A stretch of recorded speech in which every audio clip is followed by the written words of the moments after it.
Okay. Let me hear Tom, you should be okay. We usually do this. Let me hear you speak some, Grant, just to make sure your audio levels are correct. Testing. 1, 2. Yeah, it'll be fine. 1, 2. That'll be fine. Okay, perfect. Joe Biden. Joe Biden.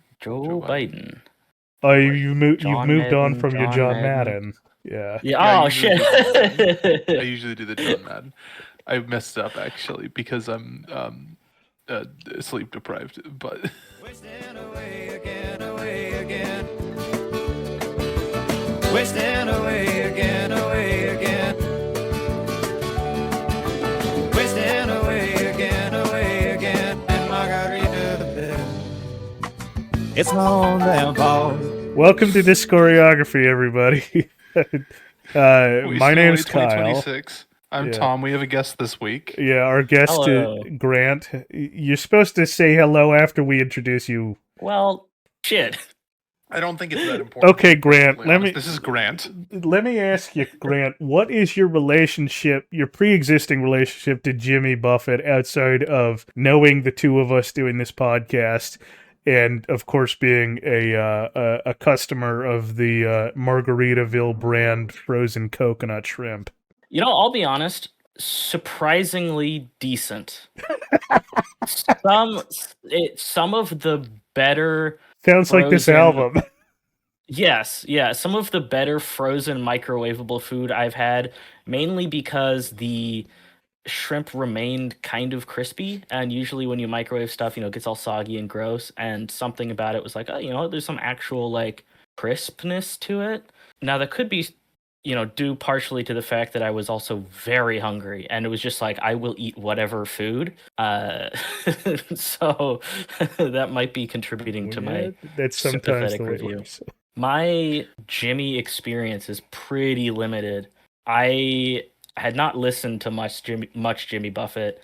I had seen the kind of now relatively popular what's it called, Eddie Burback video where he goes to all the Margaritavilles.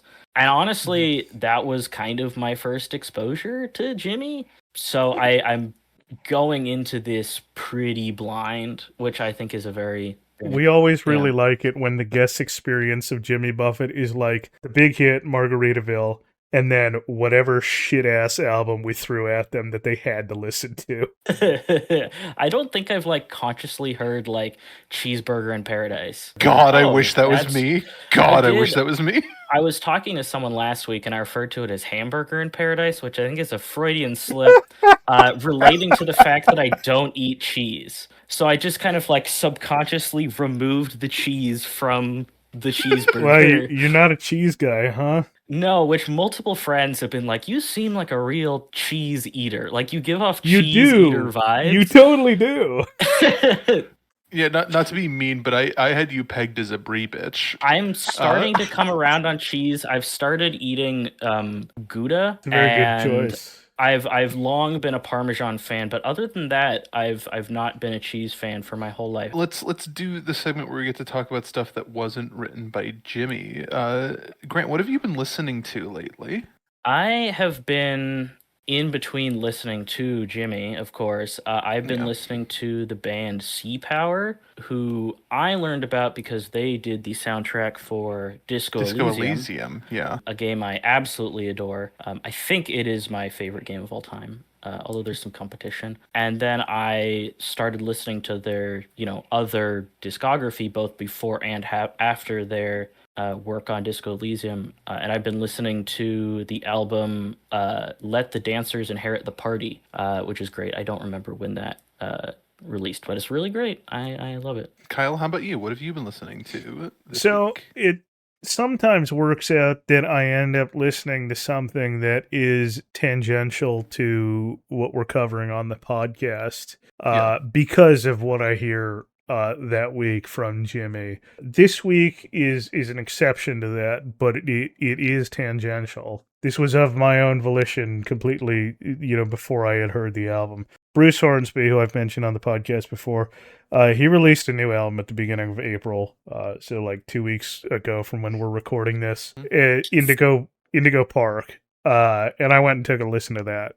because I hadn't gotten around to it yet. It's not his strongest effort, but it's okay. There's a specific song there that's kind of almost stream of consciousness, and I gotta say, like, Bruce Hornsby's usually a pretty good songwriter. Some of the lyrics strike me as sort of like Buffett level lyricism.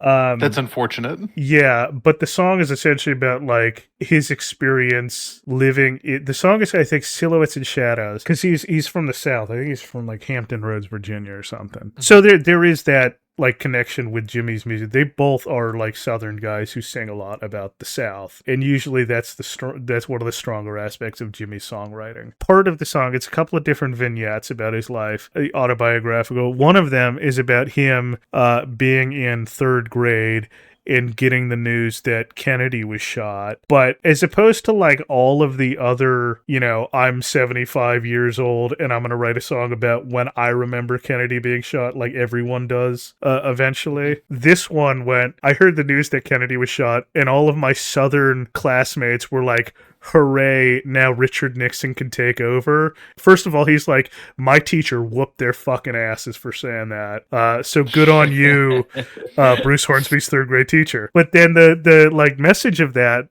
vignette was like Bruce Hornsby being like, I had never thought of people just like children parroting their parents' political views at such a young age, and then it became very visceral in my mind in that moment, which is kind of it's a very different perspective of the Kennedy assassination, because everyone usually is like, country was united in their mourning. It's like, well, there must have been some people who very much were celebrating it, and I guess there were. I don't know how accurate that is to Bruce Hornsby's life, but it's an interesting perspective to think about. So that's what I was listening to this week, and then it's kind of weird because Jimmy has a couple of songs on this album that totally sound like they could be Bruce Hornsby and the Range songs. What have you been listening to, Tom? Well, this week mostly Jimmy, to be perfectly honest. I did not really listen to any new albums this week. I didn't go out of my way because I've been obsessively playing Red Dead Redemption 2, which is a Western video game.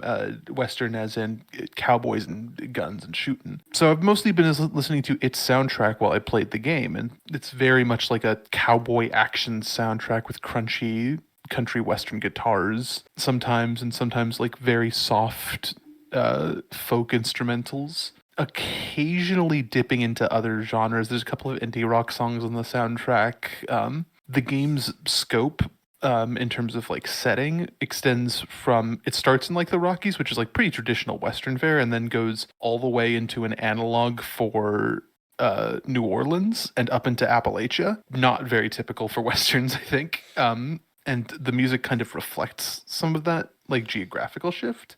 Really interesting, large, like, Americana range for a Western, and its soundtrack reflects that, and I think is quite good. Last week was rough. Also, I feel like I just want to read a little exchange from our chat here, just to sort of give viewers a little insight, which was that we were discussing this and we said, Grant, we are coming off a truly dire release. I'm hoping that Off to See the Lizard is a representative of some sort of improvement inexplicably. To which, Grant, you responded, terrible news, gang. And then I said I was going to listen to it that night, and I didn't. But that sort of scared me off for a while. And that's kind of what I got to say. I think this album is, we'll talk about it. I don't think this album is that bad. I don't think it's definitely not one of his better albums, one of his best albums, but like it really avoids a lot of the worst of Jimmy's like proclivities, I would say. Yeah. We'll get to that. First, we have a lot to talk about. There's two really major pieces of context I want to bring up before we get into the meat of the album. Actually, there's three major pieces. One of them is that Jimmy releases a book this year in 1989 called Tales from Margaritaville. It's a collection of short stories. He goes on Johnny Carson 1989, and he's talking about this. He's talking about the new album. And he's talking about something else I'll mention in a second. When he talks about this short story collection, Tales from Margaritaville, he's like, yeah, I totally, absolutely wrote this with the parrot heads in mind.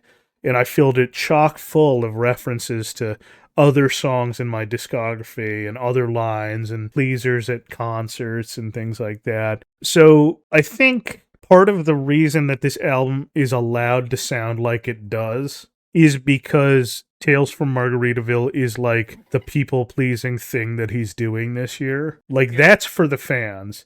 And this might be not necessarily just for the fans, but more a play at like getting AC, adult contemporary radio airplay, which he does, because he gets the song "Take Another Road" gets to number 18 on the AC charts. Yeah, he's absolutely doing this. I also think that like there's a lot of stuff on this album that makes me think about, like, obviously we've been talking about for a couple of weeks now, Paul Simon's Graceland. There's a couple of places on this album that feel like that, but there's also a couple of songs on this album, one in particular actually, that makes me think about like The Police and Oingo Boingo. Oh, Interesting. I have my own understanding of where the sound is coming from. Well, you're more it. knowledgeable about music of this period, so I'm going to be awaiting that with bated breath. We will be getting into it, of course. So the other thing he talked about on Johnny Carson is his relationship with Jane. Johnny Carson essentially asked him directly how long he'd been separated from Jane. And Jimmy he says they'd been separated for about 6 years. So that he's back together with Jane by everything that he's saying on Johnny Carson. By his own voice, he's telling us that he's back together with Jane. So his separation is sort of mythologized as a thing that lasts like really from like 1982 all the way to like Fruitcakes or something like that. And it's really like half the time. It's only about 6 years, 83 to 89, which is essentially one particular harbor to this album. We'll get to when there is a song on this album that I think is the last in a line of songs where Jimmy's speaking very candidly about the state of his relationship with Jane. So we'll get to that because I've chronicled the whole like list of songs where he's been doing that. I have a different theory. I think there's 2. Interesting. Okay. But we'll get to that. So yeah, Jimmy's back together with Jane. He's living part-time in Malibu, part-time in Key West. He's a bi-coastal guy, just like Peter Allen by this point. The really huge change is the Coral Reefer Band. Now there is a documentary that's coming up later this year about quote unquote the first Coral Reefer Band. I can't speak to its quality. It doesn't look like it's going to be fairly good, frankly. It doesn't look particularly high quality from what you sent to me. Yeah. No.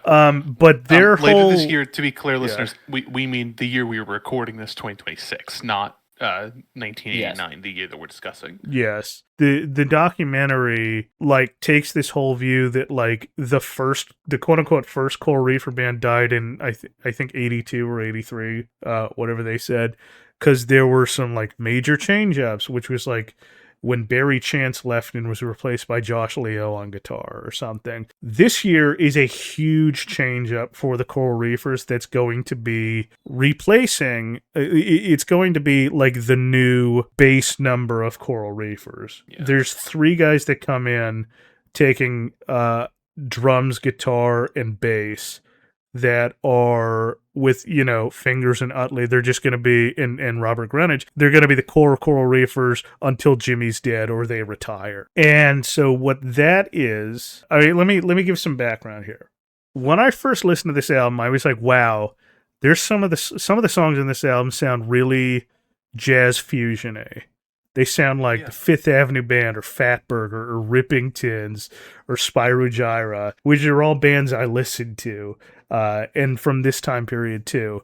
It's very much what you would hear on like the Weather Channel during Local on the 8s. And I really wanted to figure out is Jimmy listening to the Weather Channel? He just decided he wanted to do jazz. We know Jimmy likes jazz. Jimmy's been listening to jazz since he was a kid. It's influenced a lot of his music, mostly from Exotica. But here's how this all came about. The producer for this album is Elliot Shiner. You might remember that name as being the audio engineer on one particular harbor, who did not should have known better than to let that happen. Yeah, who did not do a very good job reining in Jimmy Buffett's inability to produce an album well.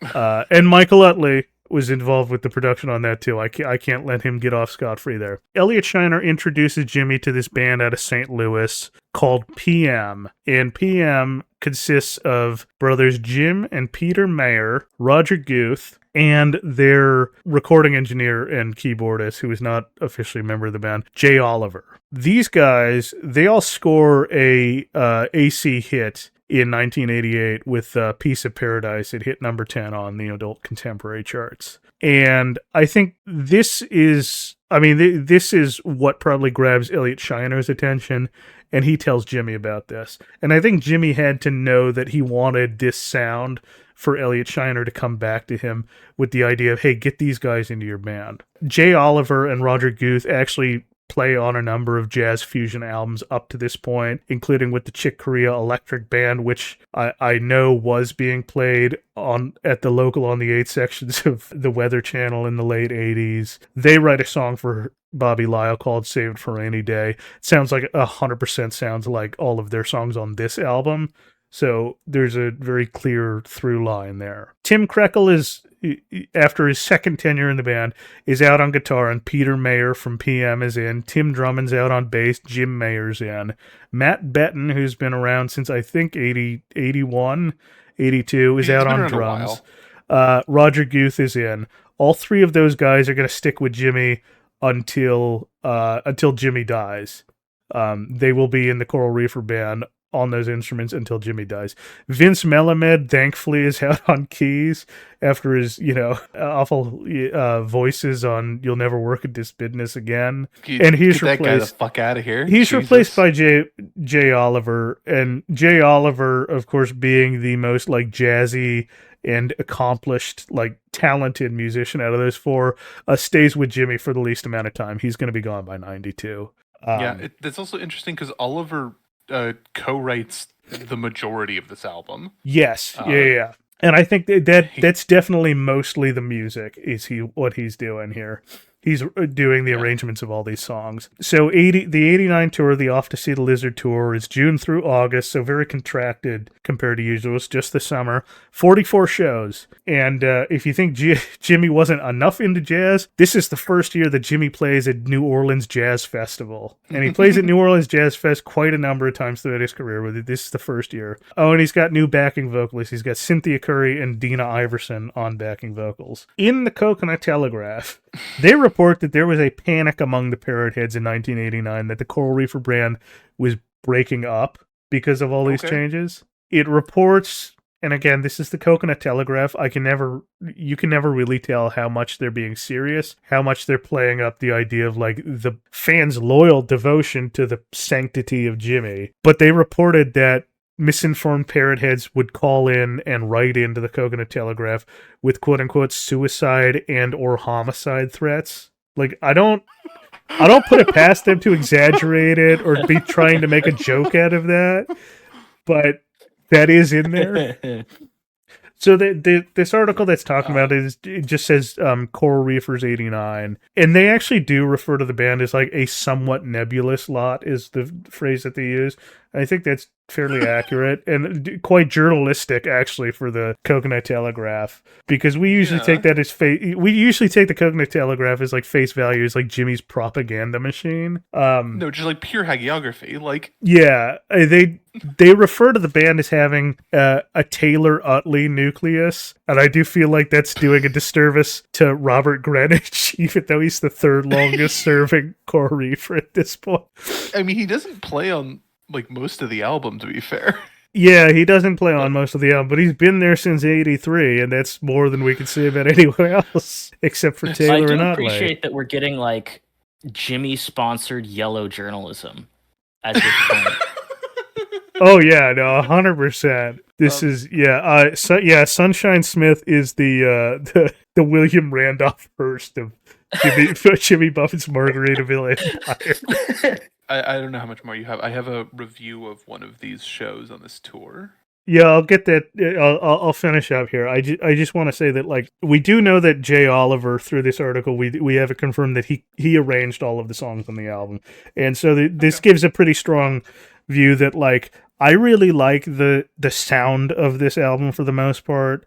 I think even when the lyrics suck, the music is pretty good. That being said, you would want to give a Secret Hero award to Jay Oliver and Roger Guth. There is a entirely disqualifying factor for them later on that we'll talk about. And so, under those auspices, I would like to instead nominate the Weather Channel as Secret Hero award this week. Yeah. So one more thing. One more thing, while Oliver and Guth are still around and giving some musical direction to Jimmy, Oliver is arranging the soundtrack to the movie Arachnophobia in 1990, and Jimmy's asked to contribute a song, and so Jimmy says, hey, let me give you this song called Livingston Saturday Night. Does he actually give them Livingston No, he writes a song called Don't Bug Me. You do this bit every time, and every time I get got by it. Because he did it twice. So now every time I'm like, maybe he's going to do Livingston Saturday Night again. Maybe he really will. No, I think he should have rewritten Livingston Saturday Night with to like be a about spiders. Yeah. Livingston Just like a Spider Day xylophone Night. Shut the fuck up. But no, he does actually write a song called Don't Bug Me. Musically, it sounds... Okay. Yeah, okay. Musically, it sounds in line with this. I think one of the lines is like, don't squash me with your foot or something like that. It's like very literal, obvious Jimmy. That's it for context on my end. So what do you got, Tom? Okay, really quick. I've got a review I want to read of a show from this tour. This is a show in Nashville, and this is published in Cashbox Magazine, August 12th, 1989. First of all, I want to point out the article it has a picture of Jimmy. It's an older picture of Jimmy where he still has his mustache. Yeah, it's interesting because now we are 2 years out from that. You'd think they'd have up-to-date pictures. You'd think they'd get a picture of him without the mustache, but I think they're worried that nobody would recognize him, and I think they're probably right. Oh, absolutely. So, this is how it starts. Last week I was lying on the beach, the ocean breeze blowing through my hair, listening to the waves slowly crash ashore. Oops, back to reality. Well, for a while I almost believed I was there. I must have been at a Jimmy Buffett concert. The King of the Parrotheads is still doing it, still making people from 9 to 90 lose all touch with reality, become beach people without a care in the world for anything except Jimmy music. Jimmy played old and new songs, including Why Don't We Get Drunk, still playing that. But he also says that this show in Nashville was a record breaker. Buffett's Off to See the Lizard tour brought in 17,200 fans to beat last year's Def Leppard show, the previous record holder, by approximately 500. Nashville always turns out in full support of Buffett, who spent some years here as a struggling songwriter in the 70s. And Buffett, who loves Nashville, always makes mention of those good and not so good times. Quote, it's always good to see a few of our friends in Nashville, Buffett screamed into the microphone. I spent a few good years here. This is the year he brings back God's Own Drunk, too, I think. I think so. Here's the really interesting part of this article, though. So I'm just going to read the rest of this article in full. Although, Buffett is talking about making next year his final year of touring. 17 summers now he's been on the road, 14 with the Coral Reefer Band, to devote time to writing books and songs. He still knows how to take us to paradise for a few short hours through his music. As I sat in bumper-to-bumper traffic trying to leave the concert parking lot, I could still feel that ocean breeze and hear those waves crashing ashore as the words to Buffett's Off to See the Lizard drifted in and out of my head. Deja vu, believe it and it might come true. Vega do, works for me, might work for you. Ends that quote, would you hand me my margarita, please? So, insane way to end that. Very typical for Jimmy reviews of like live shows. Yeah. But I think that this notion of Jimmy saying he thinks he's thinking about ending touring is really interesting because obviously he definitely thought that Tales from Margaritaville was going to sell better. He thought it was going to sell better, but also like it's pretty clear that like I mean he does write a novel but so this is his last album his last studio album for 5 years, and he does write a novel in between, but he tours every year. Yeah, so he's definitely not going to stop touring. I also want to point out that's going to be his largest break ever. That's larger than the break between him recording High Cumberland Jubilee and White Sport Coat, isn't it? He takes a 7-year break between, like right at the end, like between 2013 and 2020. He doesn't release, I would say, an album of new material. He did, yeah. He does a Christmas album, yeah, in between. Well. Listeners, we will be getting to it. But for now, it's like this interesting thing where it's like Jimmy is really starting to think about like, oh, the touring is what brings in the money. He's really starting to wonder if like he needs to keep doing it. And he does. He does, to be clear. We're probably going to be covering how the tours go in the years between this album and the next. Well, the very next album we have next week, spoiler alert, folks, is a live album. You're right. His second official live album, but our third one. It's kind of interesting that at this point in his career, the author of this article is writing, like Jimmy's still got, still bringing people to his concert. He's still, making people feel like they're at the beach, at what, 89. It's kind of interesting to look back on that however many years later, knowing where his career went. knowing that he does that for 30 more years. Yeah. One of the things about Jimmy that's really interesting is that, like, in the 80s especially, Jimmy, like, for most of the 80s kind of felt like a relic of the 1970s. I think he's starting not to. I think because, like, he's starting to feel like he's not really, like, a part of popular culture anymore. He's just kind of there still. He has one of these alternate music careers that doesn't really need, like, huge album sales and big radio play in order to draw record-setting crowds. Yeah, and really that's kind of the like the evolution of Jimmy in the 80s. But Like, sort of realizing that that's where the musical success for him is. Yeah. But that being said, either way, this album is very contemporary sounding. It very much sounds like an album from 1989. it sure does. We got an album to talk about, so how about we get into it with Carnival World? Yeah, this is the main songwriting trio that we've got is Jimmy Buffett, Roger Guth, and Jay Oliver for this album. So unless otherwise stated, that's who wrote the song. This album sounds like... Actually, no, there's a lot that are just Jimmy Buffett and Jay Oliver. You're right. Guth shows up several times, but mostly it's just Jimmy and Jay. Yeah. This song sounds like Bruce Hornsby and the Range. The intro is... I mentioned this a couple weeks ago when, like, the intro to Floridays was just, like, fully ripping off Every Time You Go Away. The intro to this is just fully ripping off On the Western Skyline. It sounds exactly the same. Yeah, it's an interesting song. It's, like, a theme on this album is that, like, from an instrumental perspective, I think this album is pretty good from Jimmy. Like, it's honestly a big improvement from obviously the last one, but, like, it's just pretty enjoyable. But a lot of the problems come from Jimmy's lyrical content. Yeah, which thankfully still is not as... I would say Jimmy's lyrical content on this album is nowhere near as objectionable as the songs on Hot Water. It's not anywhere near as sexist. Yeah. For one. Lyrically, this song is interesting because part of it is very antithetical to the Jimmy image, right? To the parrot head shtick with the whole there's no free ride, but then you get the image of it being like, oh, Carnival World is kind of wacky and tropical, right? And it preys on that party outlook on life. That being said, ideologically, this is Jimmy's most, like, Reaganite song yet. Yeah, I really... this did not put a good taste in my mouth to start the album off. You get a real sense of Jimmy's, like, hippie freedom of the late 60s to yuppie of the 80s pipeline here with the whole tax man's knocking at your door, government bad, taxes bad. Pro-Reagan thing. What's mine is mine, you know?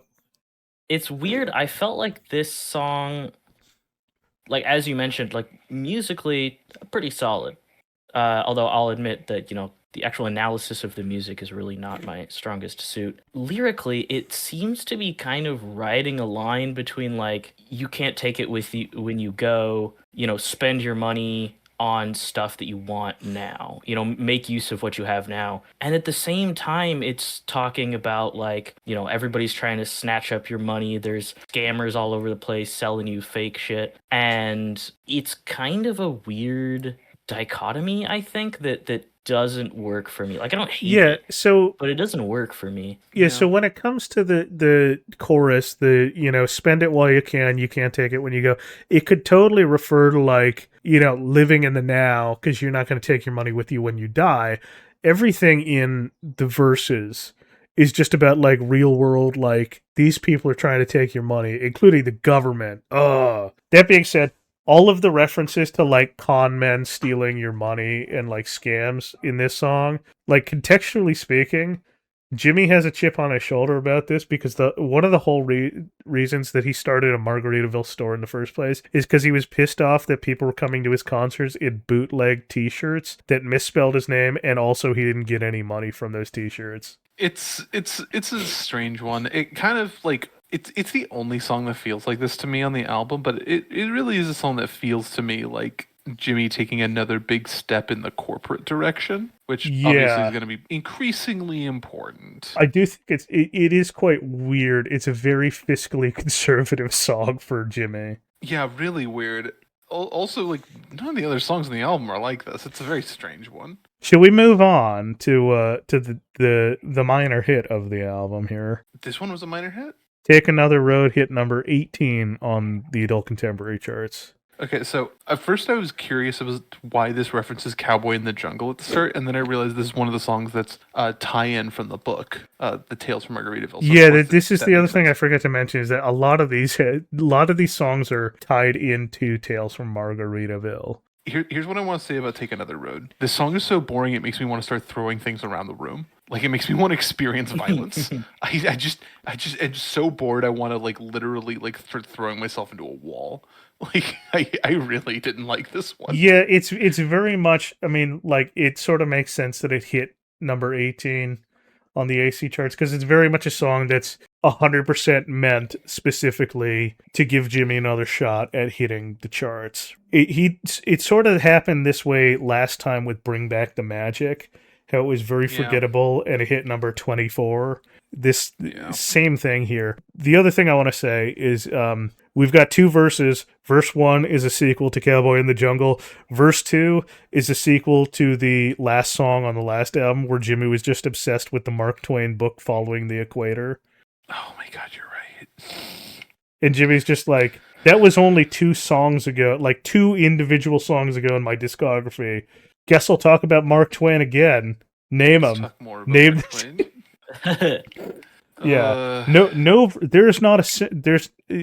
It's true of both of these first 2 songs. There's no third verse, and it's going back to what I said a couple weeks ago. It's like, I think Jimmy just like, if he could write a third verse, it might be okay. It might be an okay song, but he just sort of ran out of ideas. The video for did either of you see the music video for this album or for this song? I saw that it existed and kind of passively got the first couple seconds of it before I was like, I'm just going to listen to the song. I don't want to watch the video for it. It is very tone deaf. It frankly really fits in with the first song, and it's like very like Reaganite view, because what it is like this random homeless guy living in a ruined like an old drive-in that's closed down, and Jimmy rolls up in his nice convertible. And the homeless guy, like big beard, scraggly clothes, he's all dirty. He walks out, and Jimmy just gets out of his car, leans on the back of his car, starts strumming his guitar and singing this song while that guy looks on, like literally like 6 feet away from him. And Jimmy doesn't acknowledge him the entire time. And then, like, magically, the drive-in is popping, and there's a movie playing, and the movie that's playing is the music video, and there's people there, and proprietorship, except that homeless guy still just looks homeless and poor, and he's still 6 feet away from Jimmy, and Jimmy hasn't acknowledged him. And the video sucks. And unfortunately, I remember this song. This would be an AHAG for me easily, except for the fact that I remember this music video so much because it sucks. Yeah, I don't think there's another song on this album that's like a serious AHAG contender. I can think of one other one. Hold on. There's a song on this album that I think I completely... Yeah, there's a song later on that I completely forgot was on the album already. So that's probably... Perfect. That's probably it. I bet it's the same song that I'm thinking of. So. We'll see. I remember this, but primarily because I got hung up on the Mark Twain thing without context from the last album. And I was just kind of like, why the hell did Jimmy choose Mark Twain to, like, as a reference to someone sailing the ocean? Like, obviously he did go to sea, but, like, famously a riverboat pilot. Yeah. It makes more sense in context, but, like, you know, maybe there's a more famous, like, you know, sailor who is known for being at sea as opposed to on the Mississippi, famously a river and not an ocean. No, yeah, Jimmy goes through phases where he's just obsessed with certain people and puts them in his songs. William Faulkner was that for like 3 albums in the early 80s. Now it's Mark Twain. Yeah, let's move on to a song that's decidedly more memorable, not necessarily in a good way, but I would say at the very least, musically more interesting. So the next song is That's My Story and I'm Sticking to It.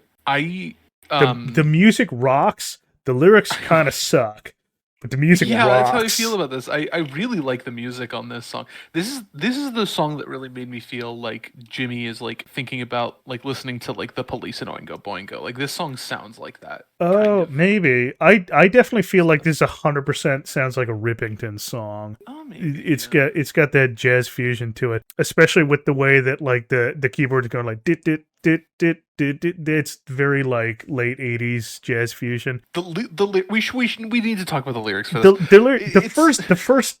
the first verse is like kindergarten king of excuses, dog ate my homework, spaceman from Mars stole my money. It's weird. I don't know what he's doing. The entire conceit of the song, though, like when you look at the lyrics as a whole, the conceit of the song is essentially saying, it doesn't actually matter if I admit to lying to you about, like, my persona, you're still gonna love me. I do sort of wonder whether Jimmy is actually trying to make a meta song about his persona in relation to the Parrot Heads, because I'm drawn back to the very beginning of Homemade Music on the last album, where in the music video, he's very clearly like taking the piss out of the Parrot Heads by saying, you stand in the benches and I play in the trenches, and you don't understand like what I'm going through, but you pretend you do or something. Which is also like weird because we're clearly not in the most like hostile relationship between Jimmy and his fans. Like very much the most hostile between Jimmy and his fans has been around the time of like Somewhere Over China. Yeah, it's been like Coconut Telegraph and Somewhere Over China, right? Because Coconut Telegraph, I feel like, is important on account of like Jimmy realizing that Parrot Heads don't really care about him. Yeah. There's character work in this song. And it's done in that like goofy, gimmicky Jimmy shit way. There's also, I want to point out that I like the bridge on this song quite a lot. But the bridge, like, lyrically precedes this guitar instrumental that has a key change in it that I don't know what to say, but it kind of feels like sandpaper on my brain. I literally like do the like, you know, the like stink face you make when like something like somebody just does like something like really like kind of wild jazzy. Yeah, like that gets me like that. I'm like, oh, and I can't decide if like I actually enjoy it or not, which I think is like, but it just gets me every time. I am not gonna forget it because I kept having to like, when I was listening to this album, I would like stop this song whenever that happened, and I would listen to this key change like 7 times to try to figure out how I felt about it, and I never did. Yeah, I mean, I'll say the lyrics might be some of the worst on the. I don't think it's the worst on the album. Definitely not the worst on its own. I do think the song is mostly saved by the instrumental. Yeah, I think it might be. There's one other song which I think might have a stronger arrangement to it, but I really like the music on this song. There's a lot of songs in this album, honestly, that I feel like have pretty strong like musical like structure to them. Yeah, 100%. You gotta thank the Weather Channel. That's who did it. There we go. I'm willing to accept your nomination for that. I do think that like there is at least one song on this album that I think lyrically is pretty good. No, yeah, there's definitely one clear head and shoulders above the rest, like actually good song on this album. See, it's always fun. It's always fun when we're cagey about this because then we get to see later on if it's the same song. Which is weird because I feel like we're almost always on the same page. Yeah, but there's been a couple of times where like I've pulled out like I think Chanson is okay, and it's been like really thrown everything off. I think there might be 2. I have to think about that. Should we move on? I mean, Grant, do you have anything to say about this song else? Not really. I picked up on the lyric, women always know before you tell them, the younger girl's so easy to trick, which is like, yeah, I don't love that. I don't love that lyric. Not great. It's not the creepiest line it's not the creepiest song. I mean, Jimmy wrote an entire song about hitting on a 15-year-old who was drunk, but he didn't release that one officially, so yeah. And the last album had like 4 songs with a line at least that's skeevy. Straight up half the goddamn album was just like way more misogynist than that. Yeah, so it's like bad. It's not though. It's far from the worst we've seen. Anyway, let's move on to the song that I believe is my pick for Tom Forgot This One Existed. Yeah, Why the Things We Do. Here's what I wrote on this song. Here's my entire notes for Why the Things We Do. Line 1, forgettable white boy reggae. Line 2, Jimmy Wisdom, I guess.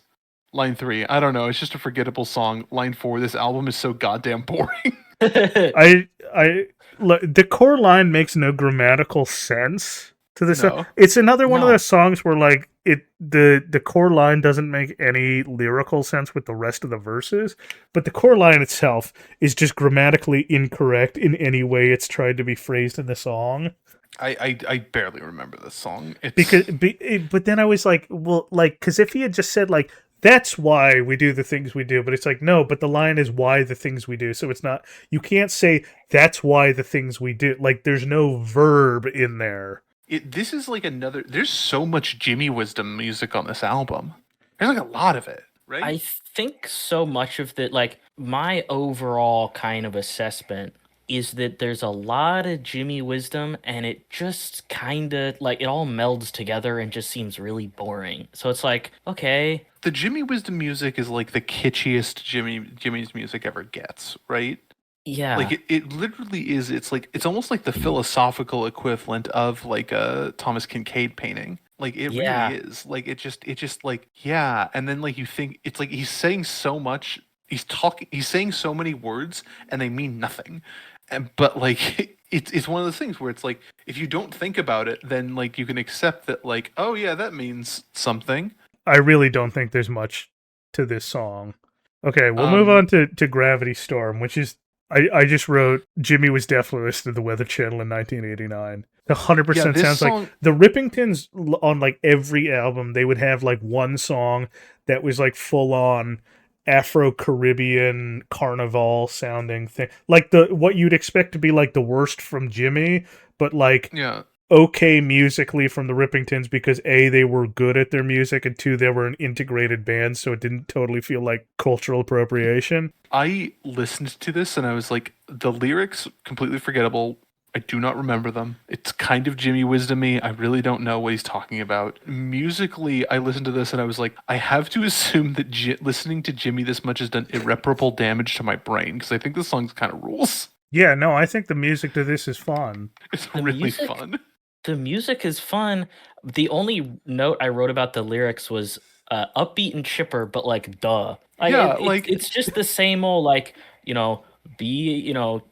be hopeful, don't get too depressed kind of thing. I'll be honest with you, I don't really remember any of the lyrics except for, oh, watch out for that gravity storm. Yeah, that's the only one I can remember even remotely. I listened to this album. The last time I listened to this album was just barely over an hour ago, and I don't remember any of the other lyrics on it. He talks about babies at one point, I think.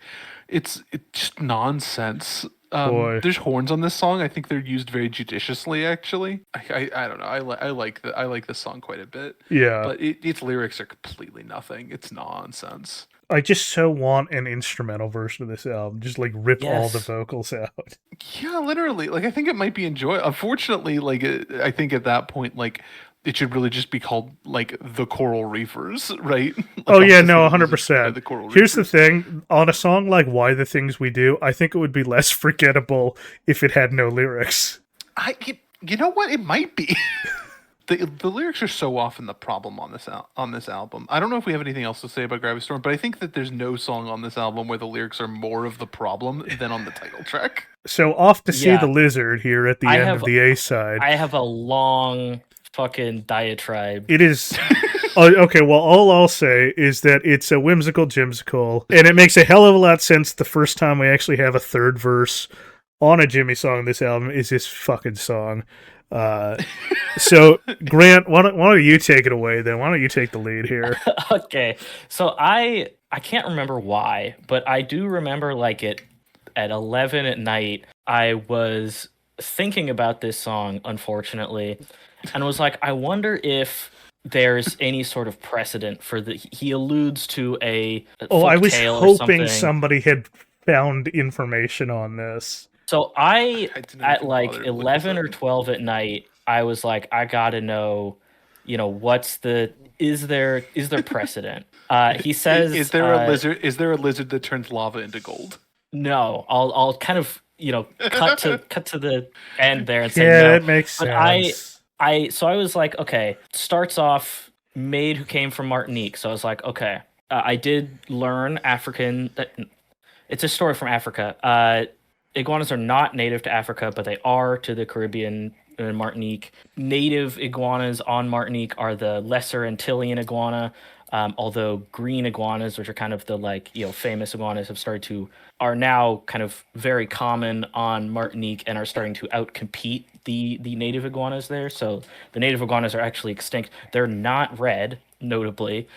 Jimmy alludes to this story about the red iguana as a legend that the Africans told, which my first assumption was like, okay, well, obviously he's alluding to folklore brought over from Africa.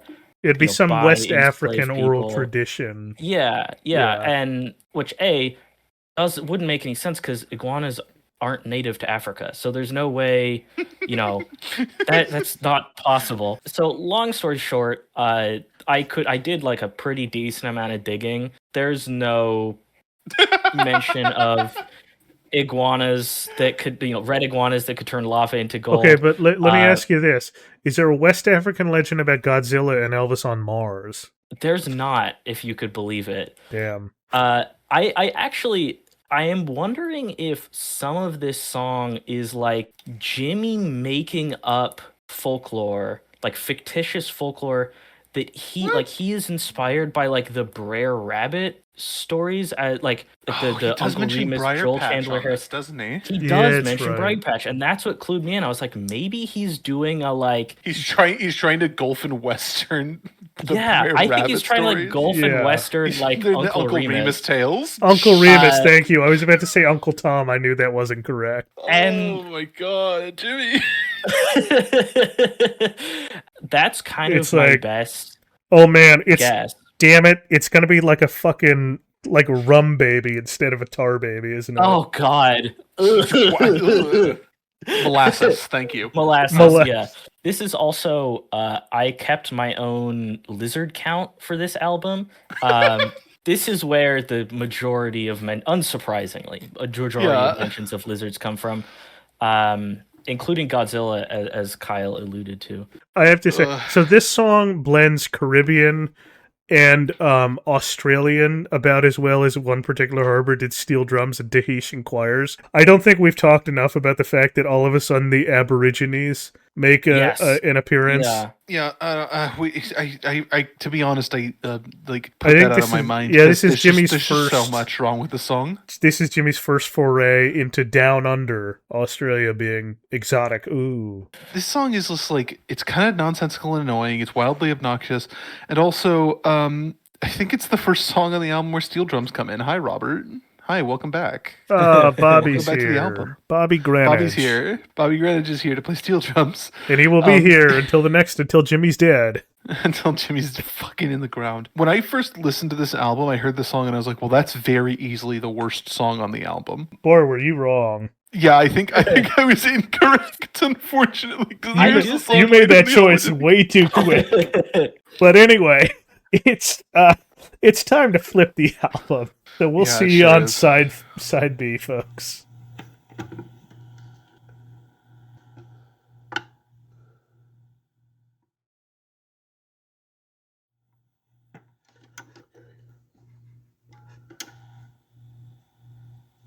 All right, so side B opens up with a Jimmy Buffett solo, right? Did he write any songs solo on the last album? I think he wrote one or two.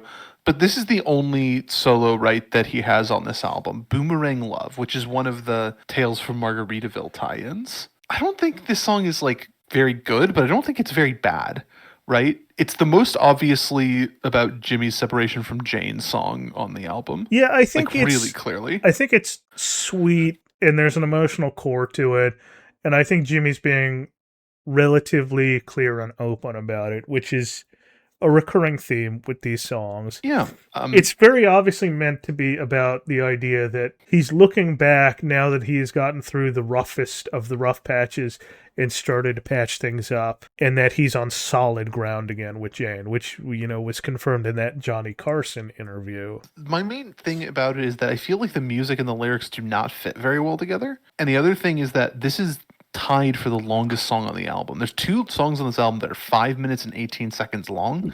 This is tied for that, and I don't feel like it really justifies being over 5 minutes long. Yeah. As per usual, I went looking for differing opinions from the Parrot Heads. Because this is not like a universally beloved or a universally hated album by them. And so I've got negative. I've found negative opinions. I found positive opinions. One of the more negative opinions I found was from that guy who I had mentioned a couple of weeks ago on the Parrot Head subreddit on Reddit.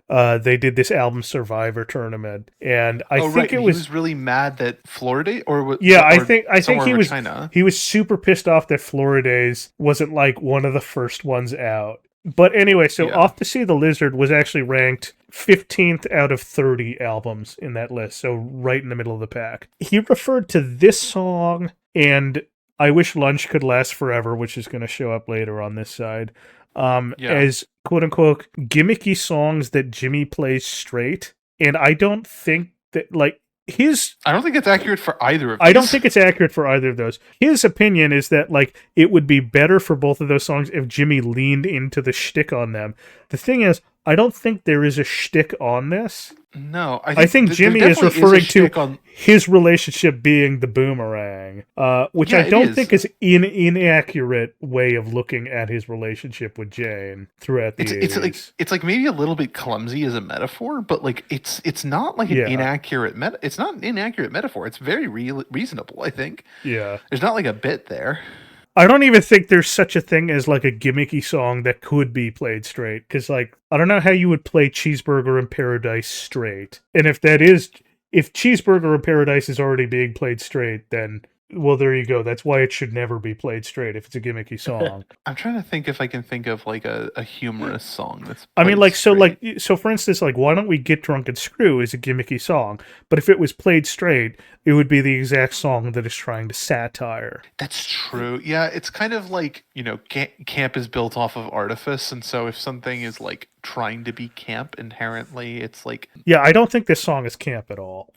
No, this song's not campy. It's a whole thing. My thinking is tortured on this. I haven't gotten a lot of sleep. It's not important. This song is not campy. There's no bit here. It's just kind of like a metaphor that doesn't land 100%. Yeah, but it's fine. I don't know. I think it's a positive song, partially because I'm glad to see that Jimmy and Jane are doing well. Honestly. Yeah, I mean, in terms of music plus lyrics, I think this is one of the strongest songs on the album. Yeah, I'd agree with that. Well, I think the other one's usually down low on one or the other. Grant, what do you have? Do you have anything to say about this? Not anything additional. I think it's kind of interesting that Jimmy's being so relatively upfront about his relationship, and that we get kind of this like, hey, here's my dedicated, like, where things are at in my relationship right now song. Yeah. And this leads me to a theory I have. So we've got the Key West era of Jimmy's career, right? All the way through Don Gant. It's followed by, like, the mainstream trop rock era of Jimmy, which I think is like Changes to Volcano. I think from Coconut Telegraph to Off to See the Lizard, you have one very clear evolution, and that's an era that I would call like the Jimmy struggles period. Because if we're looking at it from like a Marxist historical lens, here's the historical dialectic as I see it. Okay. Jimmy's newfound fame is something that he clearly cannot adjust well to. That's the contradiction. Jimmy loses his fame and his family, so he tries to find a way back to either of them. That's the struggle against the contradiction. Jimmy reconciling with Jane and appearing to be content with largely making music not for the charts or the critics, but the Parrot Heads themselves, is him regaining both of those things, fame and family, with some asterisks. That's the synthesis from the struggle. And then we move on to the next era. So there we go. There's the Marxist theory of Jimmy Buffett in the 80s. I think it's a solid theory. Thank you. Now, I have a theory I mentioned that I think the next song is also... I said there's two. I think the next song is also slightly about Jimmy's relationship to Jane. Okay, let's hear it. Let's move on to Strange Bird. Yeah, so first of all, I don't think the song's very good. It starts off with like this like concertina synth intro that just reminds me of Crocodile Rock by Elton John. Oh yeah. I don't know what's going on. It's kind of like a classic, like it's kind of like rocky and like classic rock sort of in a way. And I don't know what's up with this. This is a song that I think musically would not be too far out of place on like a son of a sailor, like that era Jimmy. No, it wouldn't. The thing that I think is really interesting about the song is that Jimmy is very clearly the strange bird. Yeah, it's him and Jane as it's him as an airplane and Jane as an airport, which is boy. Yeah, specifically, I want to read this section of verse 3, which says, "But he's in love with the lady of the waters, and she lives somewhere up around Chauvin. He's gonna circle high above her runway of love until she gives him her permission to land."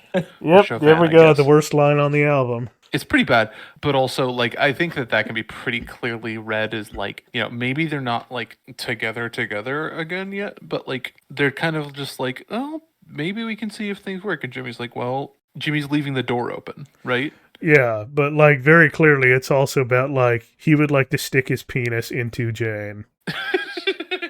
Very literally, that is what that analogy is. Yeah, and I can't I'm just gonna say it. Maybe this is a hot take. If there's a single line that makes me think about Jimmy Buffett's penis, it's a bad line, and I shouldn't have to hear it ever again. I'm gonna call it. This is the most sexual song on the album. There's no other songs with any sexual connotations. We can move on. No, there's no way. There's Yes. no way it's more sexual than the next song. Then the next song? Yeah. I was talking about Mermaid in the Night. Oh, right. Yeah, there's also that one, too. Anyway, Does Jimmy love naked women or food more? No, that's a good question. I don't know. I think the song is very obnoxious, and I resent it a bit because I think the Strange Bird is like a little bit ain't he a genius in the way we don't talk about, which is Jimmy being kind of self-congratulatory. Yep. Yeah.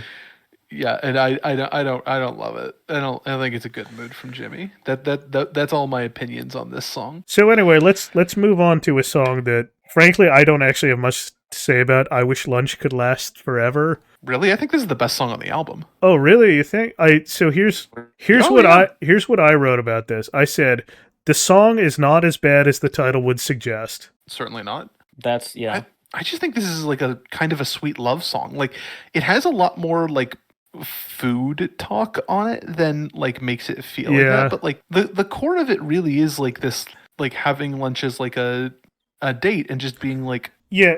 Here's the thing. This is really nice.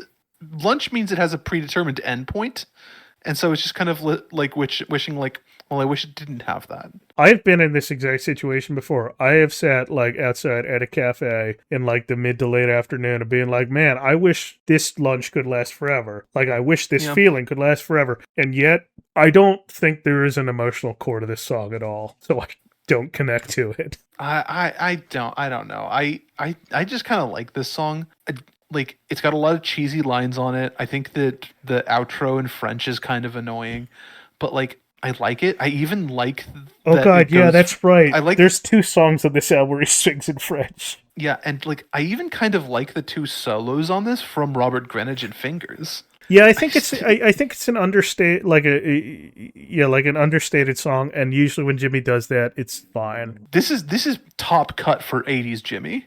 Like this is pretty good for 80s Jimmy. I'd have to listen to the song again, I guess, to get a full understanding of whether it's that good. My memory of it is just that I wasn't a huge fan of the like. It seemed a little too goofy with maybe not goofy, but like trying to straddle the line between like kind of genuine and sweet and also like doing a lot of food bits, and it just didn't land for me, I think. Yeah, that's fair. Jimmy has a really excellent ability to come up with a great idea for a song and write a really great song and then completely mask it in the stupidest fucking like core line possible. Yeah, and this song is a problem because it's almost exclusively made up of clumsy lines like that. Yeah.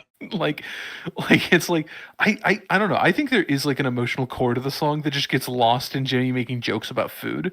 But like I like the emotional core of it and I like it musically, so it kind of works for me. Shall we move on then? Let's talk about the Pascagoula Run. Now this one is an underground Parrot Head fan favorite. And I have to say, not shocking to me in the slightest. it's not.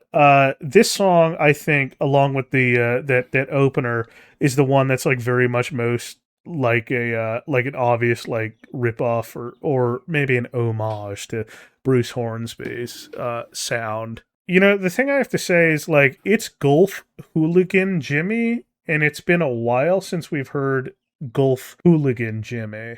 Yeah, it's kind of nice to have. And for that, again. I do think it's one of the stronger songs on the album. I think so. It's like sometimes the lyrics feel like they just kind of pass over me, but like there's not a lot of character work on this song, but there is some like story work on it. I think it's musically pretty enjoyable. I really hate the bridge. Is that the "What do the ladies say" part? Yeah, I think it's really annoying. Yeah, it sucks. I don't know. I think I agree with that. I think it's one of the stronger songs in the album pretty easily. Grant, what do you think about this one? I thought it was kind of cool to get like a little bit of like, I felt like it was a bit, for lack of a better term, like classic Jimmy. Like there was a bit like hint to his, literally, obviously, like, you know, referencing his past, but it seemed more in line with the kind of tone, I guess, of earlier Jimmy songs from what I've kind of picked up on. I thought it was one of the better songs on the album, but I wasn't like, you know, over the moon with it. Yeah, I think that's pretty apt. this is pretty good for this album. It's very good in the context of what last album was. And in terms, like, if this were on Flora Days, it would be down at the bottom. Yeah, it would be like second worst song on that album, maybe third. I would put it above If It All Falls Down, but I'd put it below everything else. It is a better written song than It All Falls Down. Yeah, I don't know. So Fine. I guess we move on to the talk of the album this week, Mermaid in the Night. Here's why I can't give Roger Guth and Jay Oliver a Secret Hero Award, because does it shock you to know Jimmy Buffett had zero writing credit on this song? This is all Roger Guth and Jay Oliver. It's the only song that Jimmy had no hand in at all, and I think this is actually the worst. He song definitely had a hand in it because he performed it. But yeah, that's true. He sure did. Jesus Christ! I mean, thankfully, it's not like a cover of a song. I can't imagine somebody else performing it first would do it better. Like, it was written by two choreographers, but like, holy moly, this song. The first thing either me and Tom heard from this album is that, like, immediately after we booked you for this episode, Grant, you came back to us and say, there's a song where Jimmy wants to bone a mermaid. So I feel like you should lead the discussion here. Yeah, I mean, there's not much to say other than Jimmy wants to bone a mermaid, and it's pretty cut and dry. He describes it, like, in detail, the, like, appearance of the mermaid, including, like, scales and such. And then it ends with Jimmy saying, just kind of, like, spoken, I should reference, it's about him, like, fishing up a mermaid. He says, I think I'll have the catch of the day, which I think is the skeeviest line I've ever heard Jimmy say. Wow, and you've heard "Please take your drunken 15-year-old girlfriend home" too. I don't know if it's the skeeviest I've ever heard, but in context, it's like it's really like, you know, like this is a non sequitur.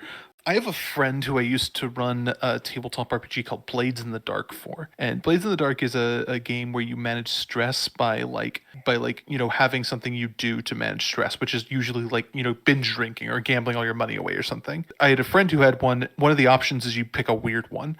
And he was like, yeah, I think it's mukbang in Victorian London analog. So that was like going into a theater at midnight and watching someone eat on a stage silently by themselves for like an hour. And I thought that was terrifying, right? And at one point he mechanically overindulged, which we decided was like he got banned from the venue because he got really into it and jumped on the stage and started shoving the food into the guy's mouth. And so I was like, so you need to find a different way to manage your stress. And he said something, and this is what makes me think about this. He said, I think I'm gonna go get a job in a restaurant. Oh no. Boy. Yeah, it's just like the I was like, what are you doing? He's like, oh, I'm just, you know, sweeping while people eat. And I'm just like, no. Like, that's what Jimmy at the end of this song saying, I think I'll have the catch of the day, makes me feel like. That's hideous. Also, line, she brings out the crustacean in me. Yeah, I don't like that. I don't love that either. The waiter, I think I'll have the catch of the day, of course, also implies that he sold her to a restaurant. I, it's just like this song is like annoying and weird. It's musically pretty like whatever. The subject matter is awful, but you know what it's got going for it? Shortest song on the album. It is. Yeah. Again, another song that would be so much better without the lyrics. Yeah, if there was different lyrics, it would be really enjoyable. Actually, maybe, but like. Okay, so we close off the album with a song by Jimmy and McAnally, who still hasn't joined the band. He'll be in the band. McAnally is Back BcAnally. He'll be in the band by the next studio album.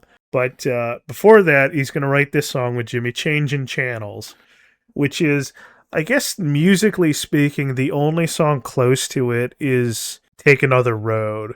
But this is kind of a way different sound to the rest of the album. Yeah, I think this is one of McAnally's strongest songs we've heard that Jimmy's recorded. Yeah, I think he's. I think the songs by Mac are getting stronger as we go. This is the other song on the album that I think is like a pretty good contender for best song on the album. Yeah, like and part of it is because we've talked about this since the first time one of his songs showed up with "It's My Job" back on Coconut Telegraph, which has definitely been the worst out of all of his outputs that Jimmy's recorded. Yeah. That Jimmy essentially said, thanks to Mac, who makes me feel like I'm a songwriter 7 years ago again or something. Yeah, it reminds me of me 10 years ago is what he said, yeah, I think. Every time Mac co-writes a song with Jimmy, Jimmy's writing in a vein that we really haven't seen since before Changes in Latitudes, Changes in Attitudes. This is the song that makes me feel the most like that, though. Like, this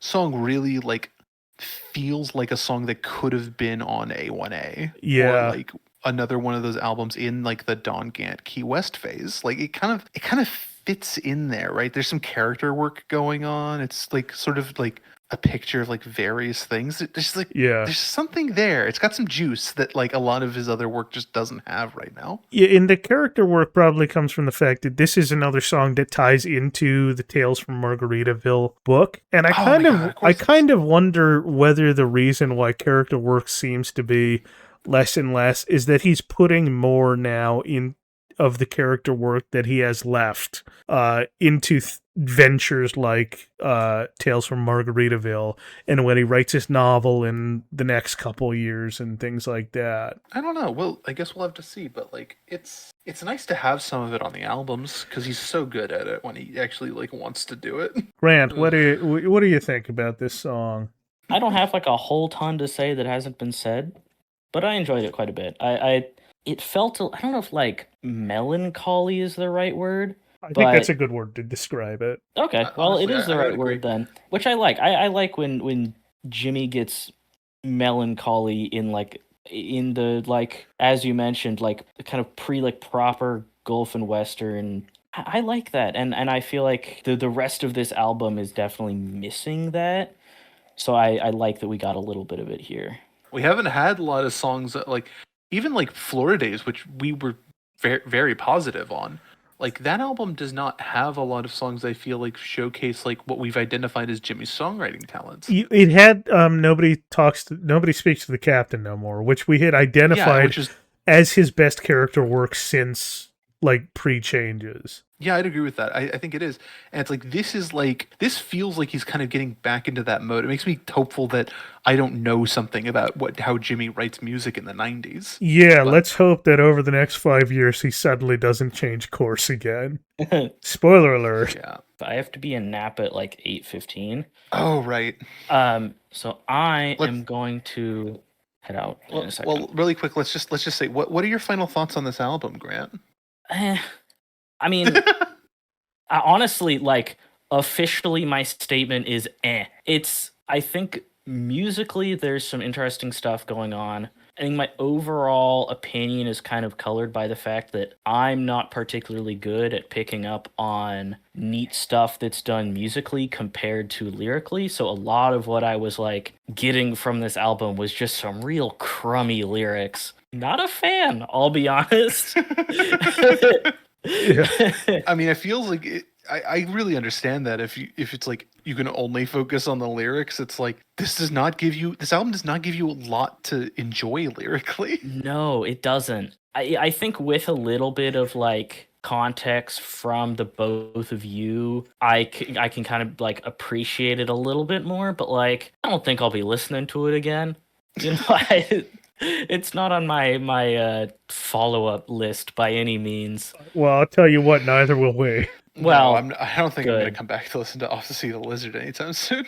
No. Yeah, like I said, in that album Survivor thing, the Parrotheads ranked it like middle of the pack. So it's just kind of a standard Jimmy album to them, I guess. Yeah, which is weird because like what we actually have is like music that's pretty good and lyrics that are pretty crummy. Like yeah, musically, this really doesn't sound like a Jimmy Buffett album, except for obviously like Fingers and Robert Greenidge. Being there. And that's frankly the best part of the album. I think it is weird to have an album that is like middle of the road, not because like overall the music is mid and the lyrics are mid. It's like one is pretty solid and the other is pretty bad.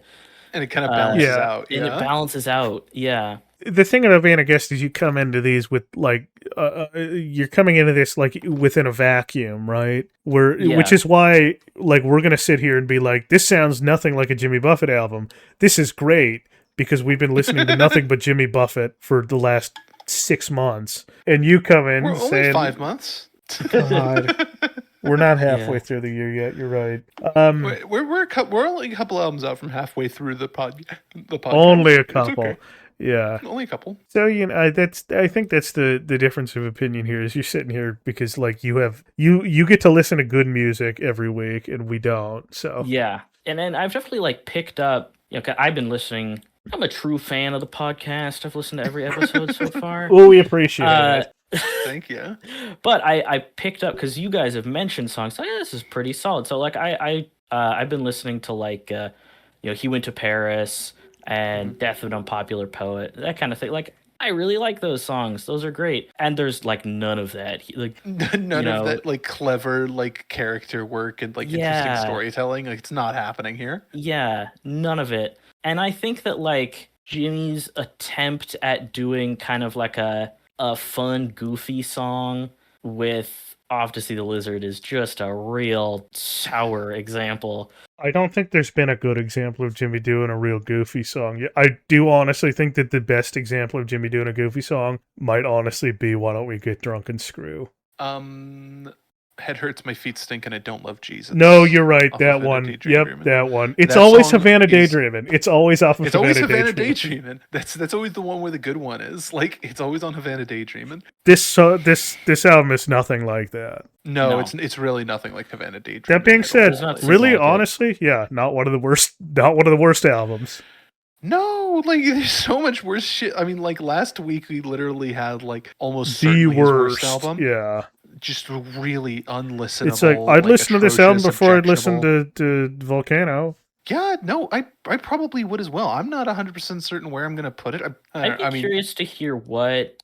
Yeah, I think this will have to come kind of at the end of your fun adventure. What you consider to be the most forgettable album overall? The most forgettable album. Right. If we're including Rancho Deluxe. I think it's a little unfair to include Rancho Deluxe. I think the most forgettable album so far has been Riddles in the Sand. I think it has. Like, I can't remember anything that was on Riddles in the Sand. Like, I'm sure it's an album that's going to end up right, like smack dab in the middle. Grant, you got to head out, but we want to thank you very much for showing up on the podcast.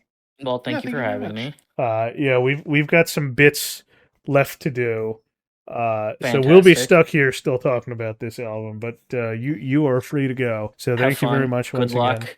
Yeah. Thank you. Adios. I have a review for this album from Head Parrot Head. Yeah. I'll be honest with you, most of it is like stuff we're gonna agree with him on. I'll go through some of it. He's like, this is probably the most diverse album Jimmy has released since Sport Coat. I don't think that's true. I think it's the most diverse album he's released since the last album. The last album was pretty diverse in terms of style. Yeah, I'd agree with that. It wasn't good. I will say this. This is the first album since White Sport Coat and a Pink Crustacean that has had more than 10 songs on the album. Oh, that's True. This Jeez, has there's 12 songs on this album. White Sport Coat only had 11. I mean, even Head Parrot Head is here saying like it sounds like no other Buffett album, and that is maybe what makes it so good, with like 10 O's distributed unevenly between those two words. Well, I think we agree with him on that point, but not in the way he means. Yeah. Well, I don't know. Here's his next line. Lyrically, it is, well, I don't know the word for it, and I'm not sure one exists. That's really diplomatic. Yeah, honestly, it's one of the most mature things the Head Parrot Head's ever written. Musically, it is more mainstream, and there's nothing wrong with that. I do agree with that. I don't think it's mainstream necessarily just in a pop music sense, but in terms of like the jazz music sense, yeah, it is kind of mainstream for the time. You know, he doesn't really have like any weird takes of songs.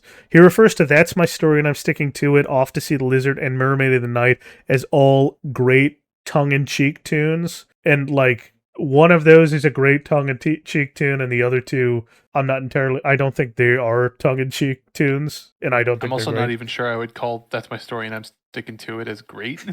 I mean, musically, yeah, but I mean, like, but that is a tongue-in-cheek tune. That's definitely a tongue-in-cheek. It sure is tune, tongue-in-cheek. yeah. It sure is tongue-in-cheek. I mean, he does say, I love listening to Why the Things We Do while eating breakfast on the deck as the sun comes up. And I can't understand that, because I can't understand anyone walking away from this album and remembering that song. But ultimately, we don't really disagree with a lot of what he's saying here. He's saying changing channels seems like it was written to heal broken marriages. I guess that's one interpretation of the song. I would chalk that up more to Boomerang Love, because I don't think changing channels is exactly like talking about his relationship with Jane. However, the score, 5 of 5 Coronas. And I'm telling you, really, like, his breakdown of the album, not dissimilar to what we were talking about. So to come away with 5 out of 5 Coronas shows you, like, the automatic boost that Jimmy just gets among Parrot Heads. I don't have a massive amount of respect for Head Parrot Head as a reviewer of music. No, yeah, I don't either. But it's interesting to see. We're not going to get much more from him, you know, because time's running out. No. It's 2000. We're already up to 89. Yeah, obviously 2000 is when he runs away to plan the September 11th attack. Yes, exactly. I have a couple of reviews.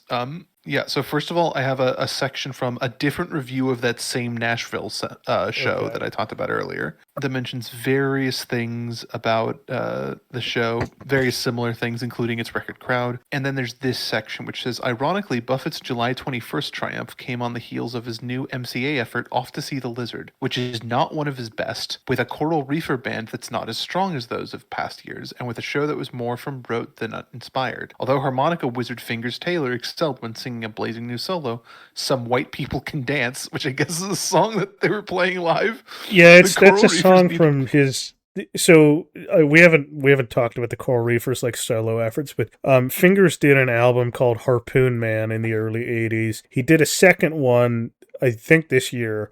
It included a song called Some White People Can Dance, which was co-written with Jimmy. That's not shocking. The Coral Reefers needed more fingers and more hands like those of keyboardist McAnally and steel drum Swami Robert Greenidge. Okay, a little racist to call him a Swami, but... Yeah, it's a little wild. But anyway, what I also have here is All Music review by our frequent friend, frequent subject, William Rollman. His review, All Music gave this album 2.5 out of 5 stars. And this is his review. Like so many other established recording artists, Jimmy Buffett has felt obliged to adopt current studio tricks in an attempt to get back on the radio. And Off to See the Lizard, his 16th studio album, produced by Elliot Shiner, is full of synth-pop arrangements with loud drums and icy keyboard parts, so that, theoretically, the tracks will sound to radio programmers like what's already on the radio circa 1989. Of course, this sort of audio facelift doesn't usually work in the short term or the long term, and certainly doesn't here. 5 songs in the album share its titles with short stories in Buffett's best-selling book, Tales from Margaritaville, but they don't necessarily recreate those stories. As usual, Buffett drops literary references, cites his love of sea and sand on the Gulf Coast, and praises the easy life. The commercial calculation of the album's sound seems to belie the studied casualness, but then, Buffett has always worked hard to give the appearance of not working at all. I feel like that's a pretty reasonable take on this. I think that's a very fair take. And, like, everything is sort of, like, lining up here to make me think this is, like, the most median Jimmy album so far. I mean, the review is, like, split down the middle, 2.5 out of 5 stars. On that Survivor thing, it was 15 out of 30. And I'm sitting here being like, yeah, this seems like it's going to be around Son of a Sailor, Riddles of the Sand, which is in my own personal ranking, that's about middle of the pack, yeah. Yeah, mine's, it's about middle. I'm thinking about putting it right above Riddles of the Sand, which is currently just around the same place you are, even though we have different sort of albums around it. What's Boat Drinks like for this album? Boat drinks. I think I got boat drink fever. Beatrice, I drink 6 more boat drinks. Beatrice, I drink 6 more boat drinks. Beatrice, I drink 6 more boat drinks. Beatrice, I drink 6 more boat drinks. Somebody sound the alarm. Well, we have Boat Drinks, which is a step up from the last album. We're back to our core Jimmy stuff. We're getting a wine and beer on this album. On I Wish Lunch Could Last Forever, he asked actually at one point for a bottle of wine, and then he asked for a bottle of white wine. I'm counting it as one mention of wine on that song. On the Pascagoula Run, there's a mention of beer, drinking beer at the bar. And then in Mermaid in the Night, there's a mention of drinking beer. So we got 2 beers, 1 wine on this album. So our current total is 19 beer, 19 wine, 10 rum, 7 cocktails, which consist of 1 Bloody Mary, 1 margarita, 1 Havana, 2 daiquiris, 1 Purple Passion, 1 Cajun Martini, 5 whiskey, 2 gin, 2 tequila, 1 scotch, 1 Hoodoo Chicory liqueur. It really felt like for a while like rum was going to catch up to beer and wine, and now it kind of feels silly like we ever thought it was going to. We have got a long way to go. There's still time. I don't know. It's still like a pretty reduced number of alcohol mentions, probably a sign of him like trying to be cleaner, get off of the wild life a little bit, as it were. Yeah, I mean, we've been hovering around this. The last like heavy alcohol album was Son of a Sailor with 7 mentions. And since then, going all the way down the list, we've had 2, 3, 4, 2, 4, 3, 2, 4, 0, 3. So about it's really even kind of there. Standard for this era of Jimmy, I guess. But yeah, at our peak, we were getting like between 5 and 7 mentions an album of alcohol. Well, he's not a young man anymore. But he had a really rough 80s. He sure did. And we're at the end of the 80s. We are at the end of the 80s. We do have to mention that. We're leaving Planet 80s. We're leaving Planet 80s, yeah. But not before we talk about steel drums on this album. He went to Jimmy, looking for steel drums bothering him so. Well, steel drum killed his lady, left him with only one question. Which way do I steer for my steel drums? Yeah, so like this album is like really interesting. Like you said, it's got like a lot of this like jazz fusion sound. A lot of times it feels like it's kind of like doing this jazz fusion sound with sort of the tropical rock stuff. It's definitely like, this does not feel Gulf and Western, right? Like once again, country music has been sort of kicked to the curb, but also like a lot of the exotica instrumentation is not really like that present, I feel. Robert Greenidge is in like 3 songs on the album. There's not really any like congas, I think. There's like a marimba on 1 song, I think. It's really a sort of weird album from this perspective of trying to identify these sort of instrumental trends in Jimmy, because it's such a big musical shift, I think. Yeah, I think that I think Gravity Storm is the most that's like clearly rooted in the Caribbean. Yeah, it's got kind of like a sort of like Latin beat sort of feel. You know, initially it was kind of like, oh, it's going to be more of like a, you know, influenced by world music, like trying to crib off Graceland a bit. And it's really not. It's a different sound. Yeah. Which is good because it didn't really work very well in Hot Water, I don't think. This iteration of the Coral Reefer Band is what we will be listening to next week on Feeding Frenzy Live, Jimmy Buffett 1990, or whatever that album is called. So that's our episode for next week. Yep. I don't really have anything more to say on this album.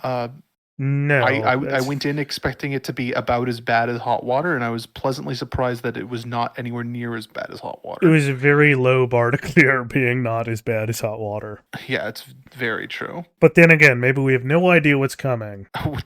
We have no idea how bad Barometer Soup is going to be. Like, it could be really dire. Yeah, I mean, I would like to say this album is 47 minutes long. It's Jimmy Buffett's longest studio album so far. The next studio album is 68 minutes long. Fruitcakes is 68 minutes long? Yep. Yeah, we're in the CD era. This is the last. This is the last of his albums that's released on LP during, like, without it being like one of those like overpriced 180 gram vinyl releases. So they're not constrained by the, you know, around 45 minutes of LP space for a decent fidelity record. Yeah, we're in the CD era now, and it's gonna sound compressed to hell, and it's gonna be really long and bloated. It's gonna be fucking brutal. That's going to be it for us this week on Dischoreography, Wasting Away 2026. Yeah, we'll be back next week with Jimmy Buffett's 1990 live album. We are out of the 80s, into the 90s, Jimmy's third decade of music making. But until then, I've been Kyle. I've been Tom. This has been Dischoreography, Wasting Away 2026. Play us out, Jimmy. Wasting away again, away again. Wasting away again, and Margarita the bed. It's my own damn fault.